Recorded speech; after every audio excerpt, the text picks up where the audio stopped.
Hello, dear learners.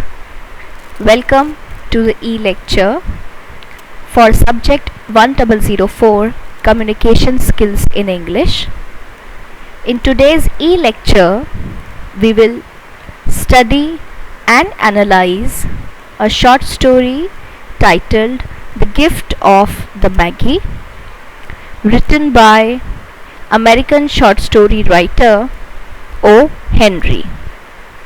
My name is Dr. Vinita Kumawat. I am lecturer in English at Government Polytechnic College, Dausa. So before reading the short story word by word, let me brief you something about this story. The Gift of the Maggie is a short story by an American short story writer O. Henry, which is the pen name of William Sidney Porter. The story was first published in 1905 in the New York Sunday World as Gifts of the Maggie. It was subsequently published as The Gift of the Maggie in O. Henry's 1906 short story collection titled The 4 Million.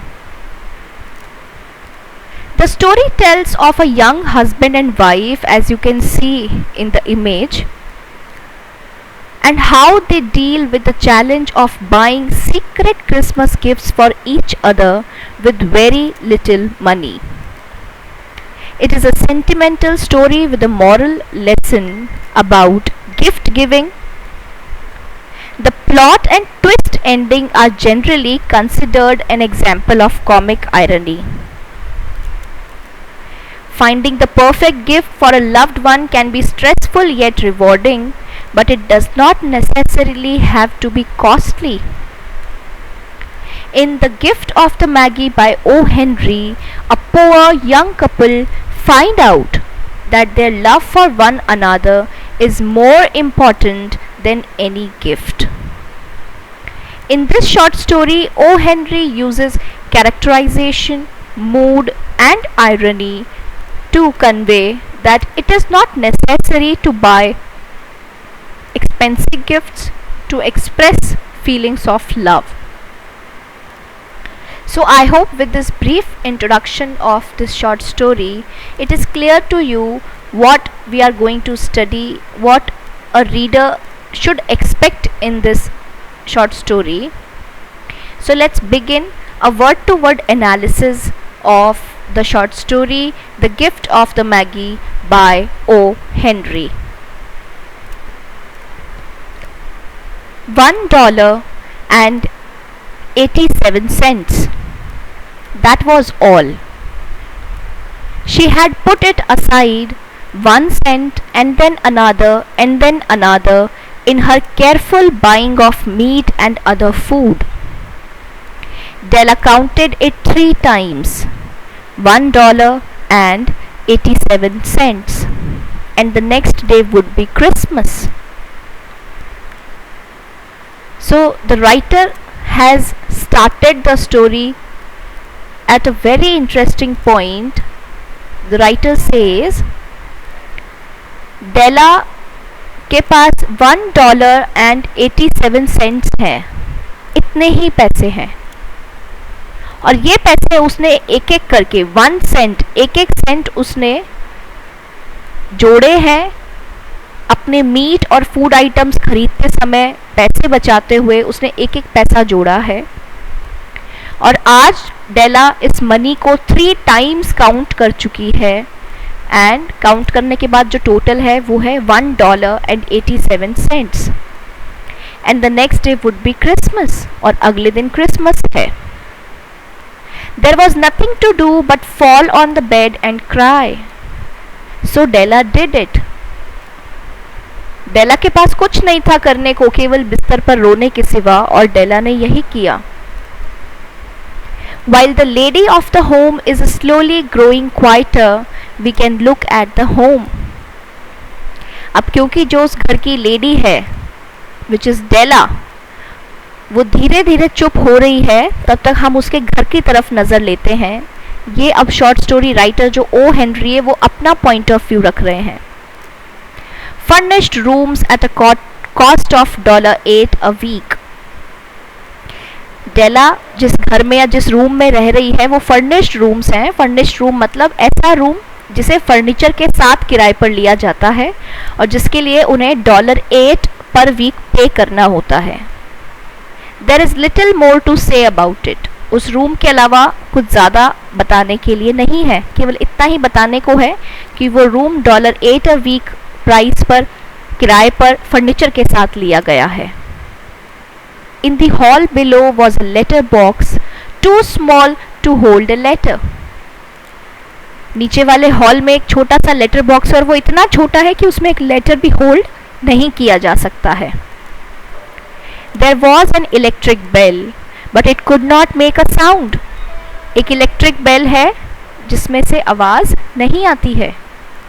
Also there was a name beside the door, और दरवाजे के पास में एक नाम लिखा हुआ है, एक नेम प्लेट है which says Mr. James Dillingham Young. When the name was placed there, Mr. James Dillingham Young was being paid $30 a week. जब उन्होंने ये नाम लिखवाया था तब मिस्टर जेम्स डिलिंघम यंग की जो सैलरी थी वो $30 a week थी.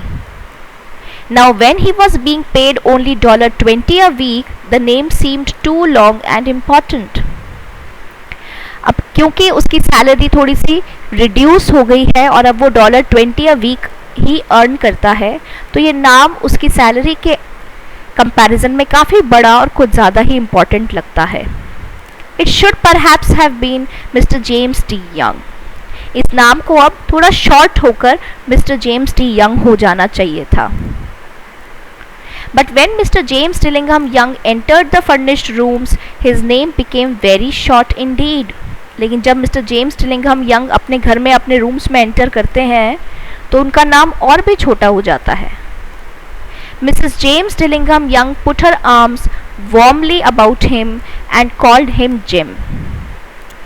Mrs. James Dillingham Young, जो कि मिस्टर जेम्स डिलिंघम यंग की वाइफ है, जब भी मिस्टर जेम्स आते वो वार्मली उन्हें हक करती और उन्हें केवल जिम बुलाती. You have already met her. और ये जो मिसेस जेम्स डिलिंघम यंग है इससे आप पहले ही मिल चुके हैं. शी इज़ डेला, जो कि बिस्तर पर रो रही है. Della finished her crying and clean the marks of it from her face. Della ने अपना रोना बंद किया और जो आंसुओं के निशान थे, मार्क्स थे, वो अपने चेहरे से हटाए. She stood by the window and looked out with no interest.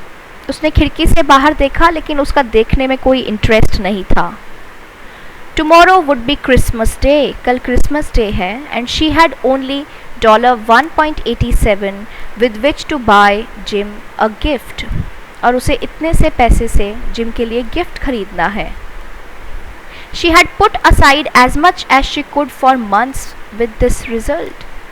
जितना वो बचा सकती थी महीनों तक उसने बचाने की कोशिश किया और रिजल्ट ये है $1.87. $20 a week is not much. ये कोई ज़्यादा अमाउंट नहीं है जो mister James Dillingham Young earn करते हैं. Everything had cost more than she had expected. हर चीज़ का कुछ ज़्यादा ही कीमत पे करना पड़ा जितना कि डेला ने सोचा था. It always happened like that. हमेशा ही ऐसा होता है कि वो बचाने की कोशिश करती है लेकिन हर चीज़ में पैसा कुछ ज़्यादा लग जाता है. Only $1.87 to buy a gift for Jim. Her Jim, अपने जिम के लिए गिफ्ट खरीदने के लिए सिर्फ इतने से पैसे. She had had many happy hours planning something nice for him. उसने बहुत घंटे खुशी खुशी इस चीज़ के लिए प्लान किया था कि वो उसके लिए कुछ अच्छा खरीदेगी. समथिंग नियरली गुड इनफ, जो कि काफ़ी अच्छा हो. Something almost worth the honour of belonging to Jim. कुछ इतना अच्छा हो जो कि जिम को बिलोंग करने लायक हो, जो कि जिम को दिए जाने लायक हो. There was a looking glass between the windows of the room. Room के विंडोज़ के बीच में एक लुकिंग ग्लास था.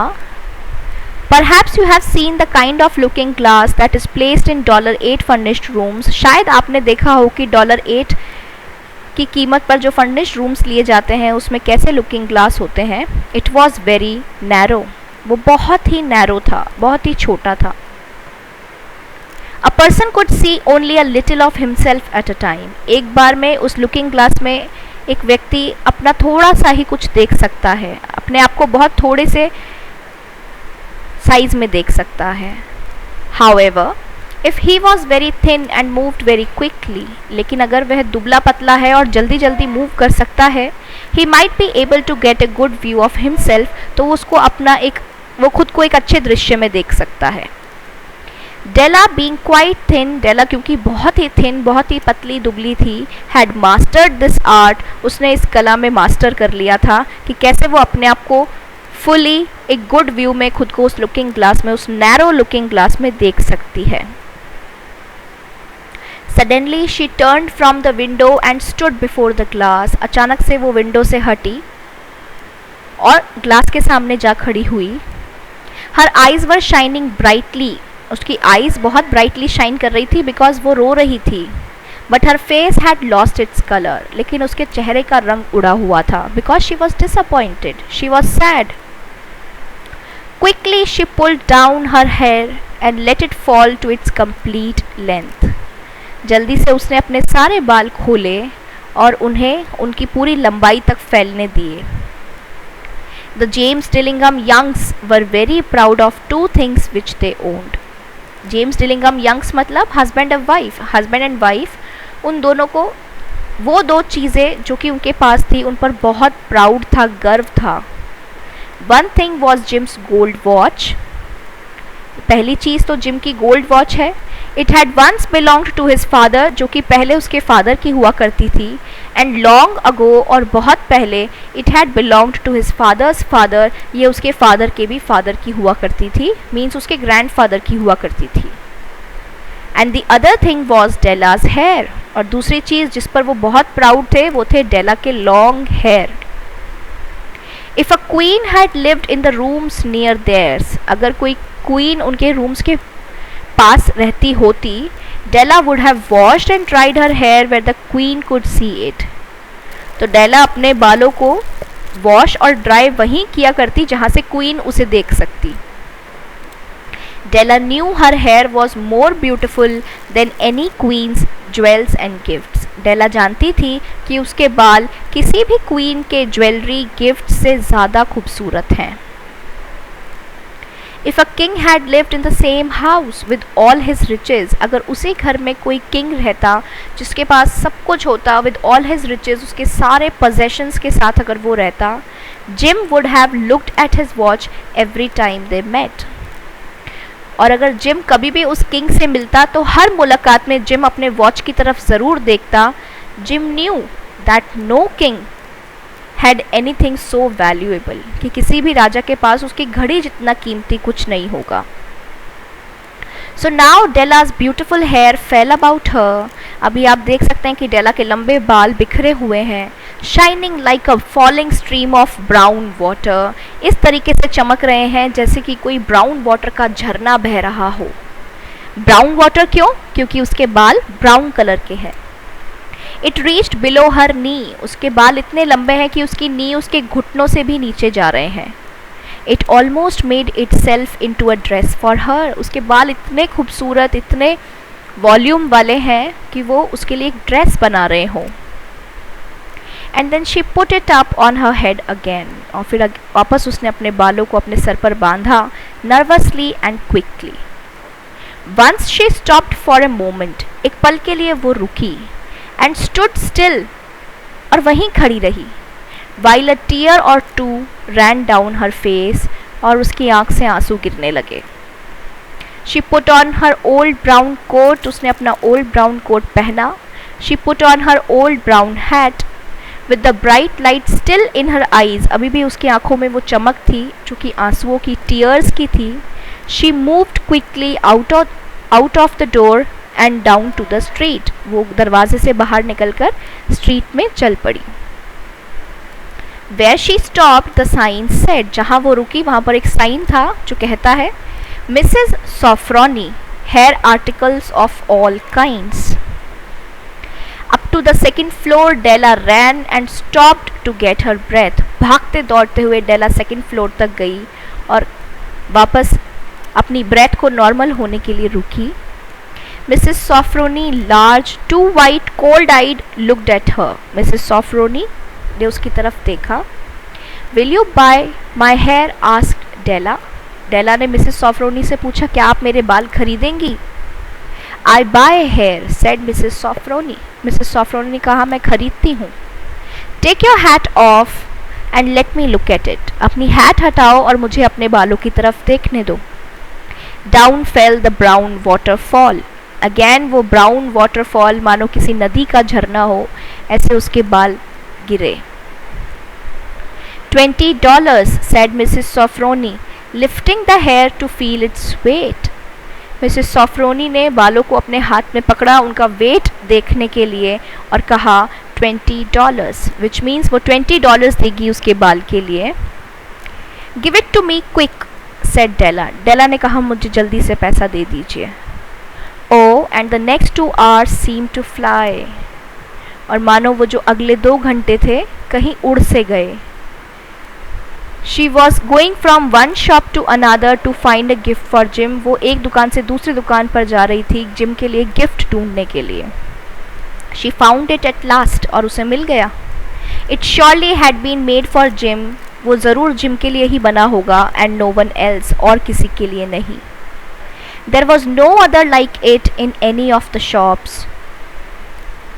किसी भी शॉप में उस जैसा कुछ नहीं था. And she had looked in every shop in the city. और वो शहर की हर दुकान में देख चुकी थी. It was a gold watch chain, very simply made. वो एक गोल्ड वॉच चेन थी जो कि बहुत सिंपल डिज़ाइन की थी. It's value was in its rich and pure material. उस चेन की कीमत उसके रिच और प्योर मटीरियल की वजह से थी. Because it was so plain and simple you knew that it was very valuable. क्योंकि वो इतनी प्लेन और सिंपल डिज़ाइन है इसीलिए वो इतनी कीमती है. All good things are like this. हर अच्छी चीज़ ऐसी ही होती है. It was good enough for the watch. What was good enough? उसका अपने बाल काट कर बेचना उस वॉच के लिए गुड इनफ था. और जो गोल्ड वॉच चेन उसे पसंद आई वो भी उस वॉच के लिए गुड इनफ थी, बहुत अच्छी थी. As soon as she saw it, she knew that Jim must have it. जैसे ही उसने उस गोल्ड वॉच चेन को देखा वो समझ गई कि जिम के पास ये होनी चाहिए. It was like him. वो गोल्ड वॉच चेन भी जिम के जैसी ही थी. Quietness and value. Jim and the chain both had quietness and value. दोनों ही कीमती हैं, दोनों ही शांत हैं, दोनों ही सिंपल हैं. She paid $21 for it and she hurried home with the chain and 87 cents. उसने $21 पे किए और जल्दी से घर गई बचे हुए 87 cents के साथ. With that chain on his watch, Jim could look at his watch and learn the time anywhere he might be. जब ये चेन जिम की वॉच पर लग जाएगी तो जिम कभी भी टाइम देख सकता है. Though the watch was so fine, it had never had a fine chain. Watch बहुत अच्छी थी लेकिन उस वॉच पर कभी भी बहुत अच्छी चेन नहीं थी. He sometimes took it out and looked at it only when no one could see him do it. वो बस कभी कभी उस वॉच को बाहर निकालता था और उसमें टाइम देखता था और वो भी उस समय जब उसे कोई और ना देख रहा हो. When Della arrived home, जब डेला घर पहुंची, her mind quieted a little, उसका दिमाग थोड़ा शांत हुआ. She began to think more reasonably. अब वो बहुत reasonably, बहुत logically सोचने लगी. She started to try to cover the sad marks of what she had done. अब वो जो उसने किया है उन सैड मार्क्स को छिपाने की कोशिश करने लगी. उसने क्या किया है? उसने अपना हेयर कट करवाया है, उसको छुपाने की वो कोशिश करने लगी. Love and large-hearted giving, when added together, can leave deep marks. प्यार, लव और जब हम दिल खोलकर किसी के लिए कुछ गिफ्ट खरीदते हैं, कुछ गिफ्ट देते हैं, ये दोनों मिलकर कुछ गहरे निशान छोड़ सकते हैं. It is never easy to cover these marks, dear friends, never easy. और इन मार्क्स को छुपाना कभी भी आसान नहीं होता है. Within 40 minutes her head looked a little better. उसको 40 मिनट्स लगे खुद को समझाने में, उस अपने हेयर कट को स्टेबल करने में, और फिर उसे लगा कि अब वो थोड़ा अच्छा लग रहा है. With her short hair she looked wonderfully like a school boy. अपने शॉर्ट हेयर के साथ वो एक स्कूल बॉय के जैसा लग रही थी. She stood at the looking glass for a long time, और वो बहुत देर तक लुकिंग ग्लास के सामने खड़ी रही. If Jim doesn't kill me, she said to herself, before he looks at me at a second time, he will say I look like a girl who sings and dances for money. डेला ने सोचा, उसने अपने आप से कहा कि जब gym मुझे देखेगा तो वो कहेगा कि मैं वैसे ही लगती हूँ, उस गर्ल की जैसी लगती हूँ जो कि पैसों के लिए गाने गाती है और डांस करती है. But what could I do, लेकिन मैं क्या कर सकती थी. Oh what could I do with $1.87. इतने कम पैसों से मैं और क्या कर सकती थी. At 7 Jim's dinner was ready for him. 7 o'clock हो गए थे, जिम का डिनर बन चुका था. Jim was never late. Gym कभी लेट नहीं होता था. Della held the watch chain in her hand and sat near the door where he always entered. डेला ने अपने हाथ में वो वॉच चेन पकड़ी हुई थी और दरवाजे के वहाँ बैठी जहाँ से जिम एंटर करता था. Then she heard his step in the hall. फिर उसने जैसे ही उसकी आने की आहट सुनी, and her face lost color for a moment, और एक पल के लिए उसके चेहरे से रंग उड़ गया. She often said little prayers quietly about simple everyday things. वो मन ही मन कुछ प्रेयर्स, छोटी छोटी प्रेयर्स करती रहती थी छोटी छोटी चीज़ों के लिए. And now she said please God make him think I am still pretty. और अभी वो प्रे कर रही थी कि आप कुछ ऐसा कीजिए कि जिम को मैं खूबसूरत लगूं, उसे लगे कि मैं अभी भी उतनी ही खूबसूरत हूँ. The door opened and gym stepped in. दरवाज़ा खुला और जिम अंदर आया. He looked very thin and he was not smiling. वो बहुत कमज़ोर, बहुत पतला दुबला लग रहा था और वो स्माइल नहीं कर रहा था. Poor fellow, he was only 22. वो ओनली 22 ईयर्स ओल्ड है. And with a family to take care of. और इतनी छोटी सी एज में उसके पास एक फैमिली है जिसका उसे ध्यान रखना है. He needed a new coat and he had nothing to cover his cold hands. उसे एक नए कोट की ज़रूरत थी और उसे अपने ठंडे हाथों को कवर करने के लिए ग्लव्स की भी ज़रूरत थी. Gym stopped inside the door. He was as quiet as a hunting dog when it is near a bird.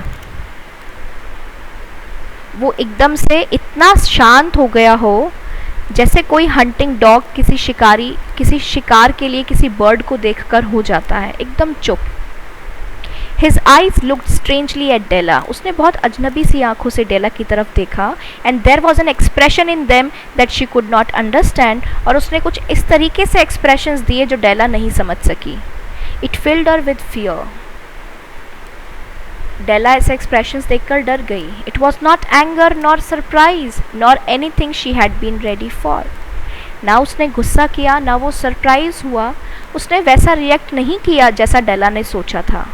He simply looked at her with that strange expression on his face. उस अजीब से expression के साथ वो उसको देख रहा था. Della went to him. Della Jim के पास गई. Jim dear, she cried, don't look at me like that. रोते हुए जिम से कहने लगी, मुझे इस तरीके से मत देखो. I had my hair cut off and sold it. मैंने अपने बाल कटवा लिए हैं और उन्हें बेच दिया. I couldn't live through Christmas without giving you a gift. मैं क्रिसमस पर तुम्हें गिफ्ट दिए बिना नहीं रह सकती थी. My hair will grow again. मेरे बाल फिर से बड़े हो जाएंगे. You won't care, will you? तुम्हें इससे फ़र्क नहीं पड़ता, क्या तुम्हें पड़ता है? My hair grows very fast.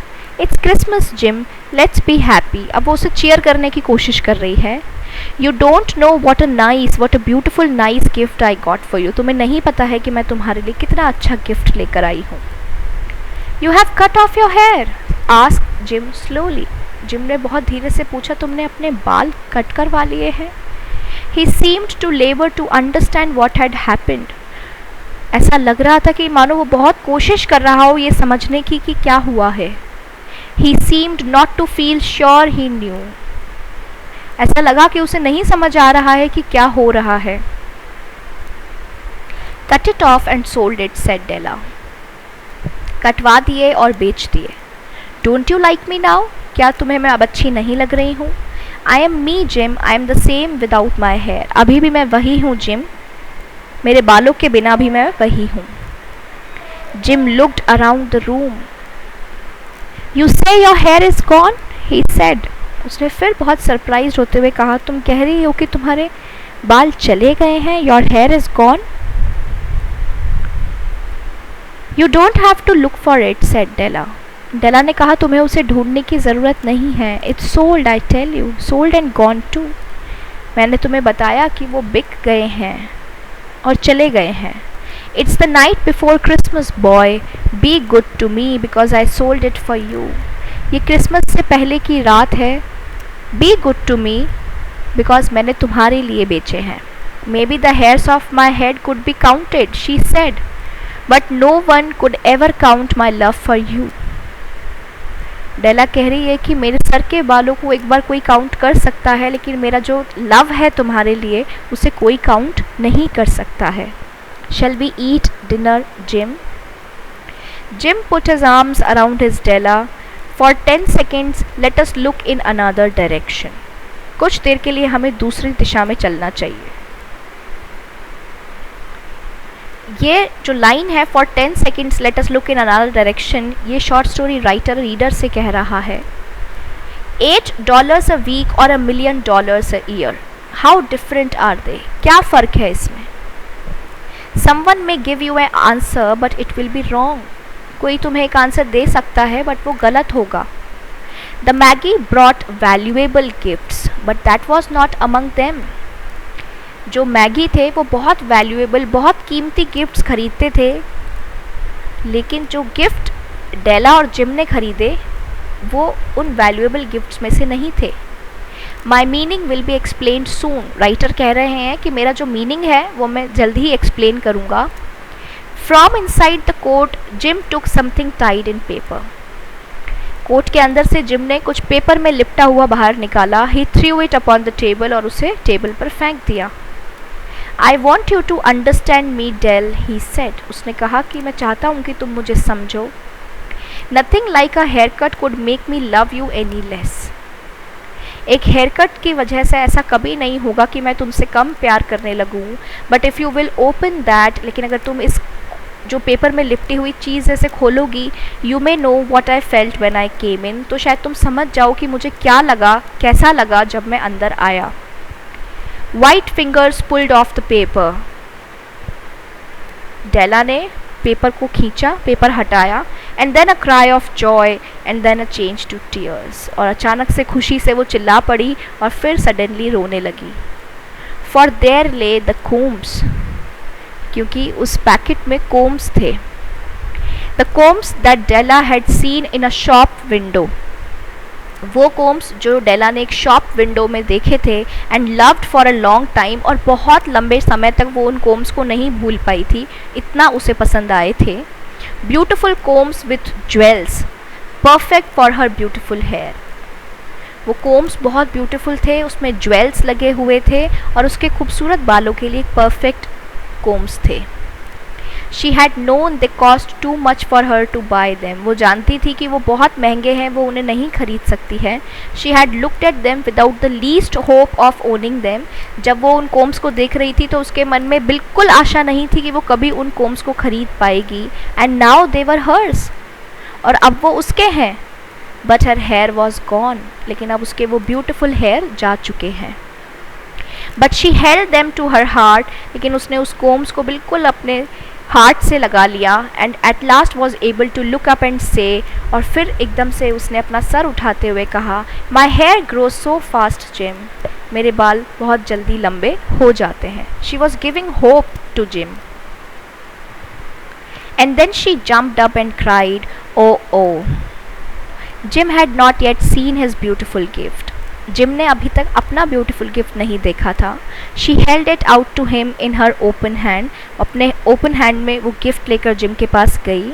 The gold seemed to shine softly as if with her own warm and loving spirit. वो गोल्ड डेला के वार्म एंड लविंग स्पिरिट से मानो और ज़्यादा सॉफ्टली शाइन करने लगा था. Isn't it perfect, Jim? I hunted all over town to find it. क्या ये गिफ्ट परफेक्ट नहीं है? मैं पूरा शहर घूमी इसे ढूंढने के लिए. You will have to look at your watch 100 times a day now. अब तुम्हें अपनी वॉच को एक दिन में लगभग 100 टाइम्स देखना होगा. Give me your watch. I want to see how they look together. मुझे अपनी वॉच तो मैं देखना चाहती हूँ कि ये दोनों कैसे लगते हैं. The watch and the chain. Jim sat down and smiled. Della, said he, let's put our Christmas gifts away and keep them a while. हमें अपने क्रिसमस गिफ्ट्स को कुछ देर के लिए साइड में रख देना चाहिए. They are too nice to use now. अब ये कुछ ज़्यादा ही अच्छे हैं और हम इन्हें यूज़ नहीं कर सकते हैं. I sold the watch to get the money to buy the combs. मैंने वो वॉच तुम्हारे कोम्स खरीदने के लिए पैसे के लिए बेच दी. And now I think we should have our dinner. और अब हमें अपना डिनर करना चाहिए. तो आपने देखा कि जो दो प्राइज्ड पोजेशंस थे जिम और डेला के, उन्होंने दोनों ने एक दूसरे के लिए गिफ्ट्स खरीदने के लिए अपने अपने प्राइज्ड पोजेशंस को बेच दिया, दूसरे के प्राइज्ड पोजेशन को और ब्यूटीफुल और ऑनर करने के लिए. और इसीलिए दोनों के गिफ्ट्स अल्टीमेटली दोनों के लिए ही यूजलेस हो गए. The magi as you know were wise men. अब जो राइटर हैं वो एक्सप्लेन कर रहे हैं कि उन्होंने इसका title the gift of the Maggi क्यों रखा. जो मैगी हैं वो वाइज मैन हुआ करते थे, वो बहुत समझदार लोग हुआ करते थे. Wonderfully wise men who brought gifts to the newborn Christ child, जो कि जब क्राइस्ट का जन्म हुआ था तो उनके लिए गिफ्ट्स लेकर आए थे. They were the first to give Christmas gifts. वो पहले लोग थे जिन्होंने क्रिसमस गिफ्ट्स देना शुरू किया. बीइंग वाइज, क्योंकि वो इतने समझदार थे. Their gifts were doubtless wise ones. तो उनके गिफ्ट्स भी अनडाउटेडली बहुत समझदार गिफ्ट्स थे. And here I have told you the story of two children who were not wise. और यहाँ मैंने आपको उन दो बच्चों की स्टोरी सुनाई है जो कि वाइज नहीं थे, समझदार नहीं थे. Each sold the most valuable thing he owned in order to buy a gift for the other. दोनों ने जो उनकी सबसे वैल्यूएबल थिंग उनके पास थी वो बेच दी अपने पार्टनर के लिए गिफ्ट खरीदने के लिए. But let me speak a last word to the wise of these days. लेकिन आजकल जिनको हम वाइज समझते हैं, समझदार समझते हैं, उनके लिए मैं कुछ कहना चाहूँगा, उनको मैं कुछ कहना चाहूँगा. Of all who give gifts, वो सभी लोग जो गिफ्ट्स देते हैं, these two were the most wise. These two, Della and Jim, ये दोनों सबसे समझदार हैं. Of all who give and receive gifts, वो सभी लोग जो गिफ्ट्स लेते भी हैं और देते भी हैं, such as they are the most wise, तो भी डेला एंड जिम सबसे ज़्यादा वाइज हैं. Everywhere they are the wise ones. अगर आप किसी भी सिचुएशन में देखेंगे तो ये दोनों सबसे समझदार आपको लगेंगे. They are the magi. और इसीलिए इस स्टोरी का टाइटल रखा गया है the gifts of the magi, और राइटर ने उन्हें जिम और डेला को मैगी कहा है बिकॉज राइटर की नज़र में जिम और डेला सबसे ज़्यादा वाइज हैं. Now let's analyse why the writer calls them magi. See, magi is Latin meaning skilled magicians, astrologers.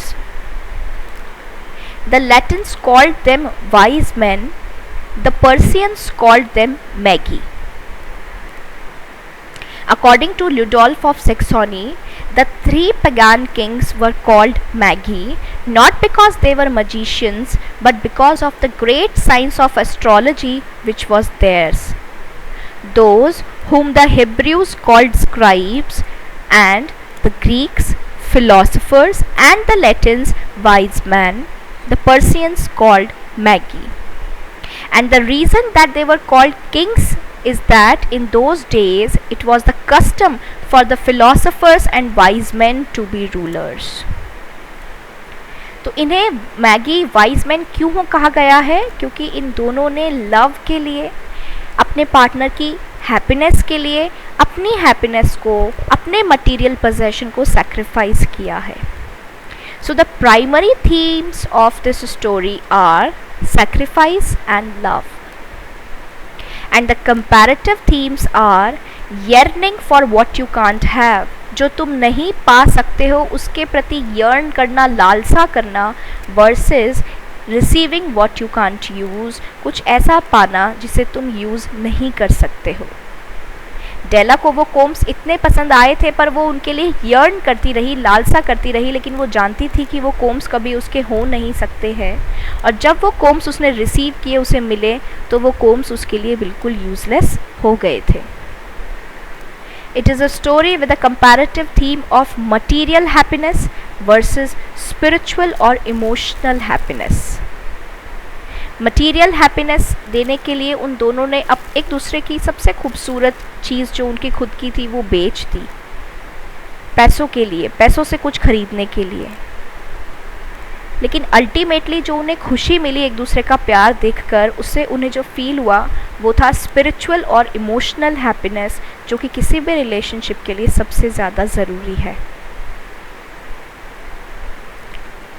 Thus this short story is basically falls in the fictional short story genre. It also employs what could be called a subgenre of dramatic irony. Dramatic irony is where the reader learns a secret that the main characters don't know about yet. Dramatic irony वो literary device है जिसमें reader को कुछ ऐसा secret पता चल जाता है जो कि कैरेक्टर्स को नहीं पता होता है.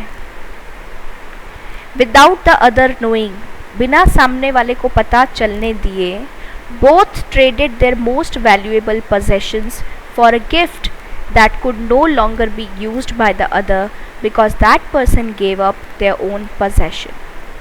उन दोनों ने एक दूसरे को पता भी नहीं चलने दिया और अपनी सबसे कीमती पोजेशन को बेच दिया एक ऐसा गिफ्ट खरीदने के लिए जो कि अब उनका पार्टनर यूज़ नहीं कर सकता है, क्योंकि वो गिफ्ट उस पोजेशन से रिलेटेड है जिस पोजेशन को उन दोनों ने बेच दिया है. The reader wishes to stop Della from selling her hair और Jim from selling his watch.